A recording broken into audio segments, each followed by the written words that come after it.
Your face is the index of your mind. Whatever is going on in your mind, that reflects on your face. आपका चेहरा देखकर कोई बता सकता है कि आपके मन में क्या चल रहा है। बहुत सारे लोगों को चेहरे पे घमंड नजर आता है, तो चेहरा बता रहा है कि मन में घमंड है। बहुत सारे लोगों के मन में अच्छा प्यार होता है, तो चेहरा बता रहा है कि अंदर अच्छा है। तो आपका चेहरा बता देगा। समझा दिया ना उसने? बोलने की जरूरत नहीं है, चेहरा बता देता, चेहरा ही बता देगा, शब्दों की जरूरत नहीं है। हमारे बॉडी पोस्चर्स, बॉडी गेस्चर्स में इतना दम है ना, जो बता देते कि मन में क्या चल रहा है। समझा? इसलिए हमारे बहुत सारे ग्रंथ हैं। एक है न्याय दर्शन, एक है वैशेषिक शास्त्र। बहुत सारे लोगों ने बॉडी लैंग्वेज पर भी किताबें लिखी। Body language, body gestures, facial expression. मेरे पास 2 किताबें हैं जिसमें चेहरा कब किस सिचुएशन में कैसा बनता है, कि क्या करने से चेहरे के भाव में क्या परिवर्तन आता है, व्यक्ति क्या सोच रहा होता है तो उसका चेहरा कैसा हो जाता है। वो सिर्फ फेस से आ जाता है, फेस रीडिंग से। लेकिन उसकी गहराई में जाना पड़ता है। आपके चलने के स्टाइल से आप समझ जाते हो, मतलब आपका चलने का स्टाइल से कोई समझ सकता है कि आप किस तरह के हो। अब जैसे देखो, आप चल रहे हो, ये आपका चलना है। कुछ व्यक्ति अपने कंधों को ऊंचा करके चलते हैं, और जब वो ऊंचा करके चलेंगे ना तो वो उतना कॉन्फिडेंट होते हैं। कोई व्यक्ति अपने कंधों को नीचा करके चलते हैं तो वो उतने लूज कॉन्फिडेंट होते हैं, वो उतने निराश व्यक्ति नजर आते हैं। कुछ लोगों से बातें करते हैं ना तो आंखें मिलाकर बात करते हैं, वो उतने ज्यादा कॉन्फिडेंट समझे जाते हैं। कुछ लोग नजरें चुरा के बातें करते हैं, वो उतने ज्यादा लूज कॉन्फिडेंट कहे जाते हैं। आपकी बॉडी लैंग्वेज ही बताती है लोगों को कि आप क्या। शब्दों से बताने की जरूरत नहीं होती। अगर आप डरते हो ना तो हाथ भी कांपते हैं।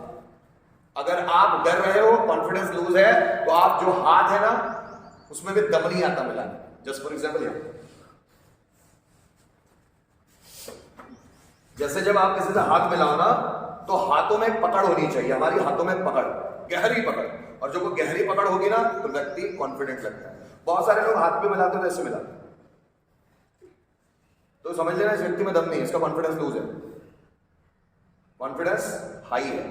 हाथ मिलाने से समझ में आ जाएगा कि व्यक्ति में दम कितना है। लेकिन जब आप लड़कियों से हाथ मिलाए तो ऐसे नहीं मिले। आजकल का नया फैशन है कि लड़कियों से भी हाथ मिलाते हैं। हाँ, लेकिन लड़कियों से हाथ मिलाते वक्त आपको दबा मत देना। लड़कों से मिलाते वक्त हाथ स्ट्रेट फॉरवर्ड होना चाहिए, फॉर्म्ड होना चाहिए। लेकिन लड़कियों से मिलाते वक्त नहीं, उनके हैंड सॉफ्ट होते हैं। अगर आप उनको ज्यादा कड़ा करोगे तो वो लड़की को सही सिग्नल नहीं जाए। और ये भी सब सिखाते हैं पर्सनैलिटी डेवलपमेंट। ये सब पर्सनैलिटी डेवलपमेंट का ही पार्ट है। व्यक्ति को समझ आ जाए कि किस्मत क्या करता है। लड़के आजकल क्या होता है, अलग अलग। आजकल लड़कियां भी हाथ मिलाती, कहीं कहीं लड़कियां हाथ मिलाना पसंद नहीं करती, तो लड़कों से हाथ मिलाया जाता है, लड़कियों को नमस्कार बुलाया जाता है, नमस्ते, गुड मॉर्निंग। तो ठीक है, दूरी मेंटेन करें, उससे व्यक्ति ज्यादा सीखता है। And these are the part of personality development. ये सभी चीजें पर्सनैलिटी डेवलपमेंट होती है। धीरे धीरे हम आगे बहुत सारी चीजों पर भी काम करेंगे, लेकिन आपको अपना चलना, उठना, बैठना, देखना सब सुधारना पड़ेगा।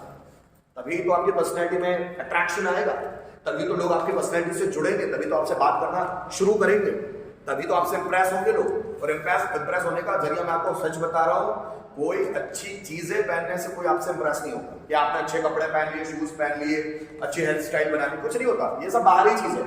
इससे व्यक्ति बड़ी मुश्किल से 5-10% इंप्रेस होता है, कोई नहीं।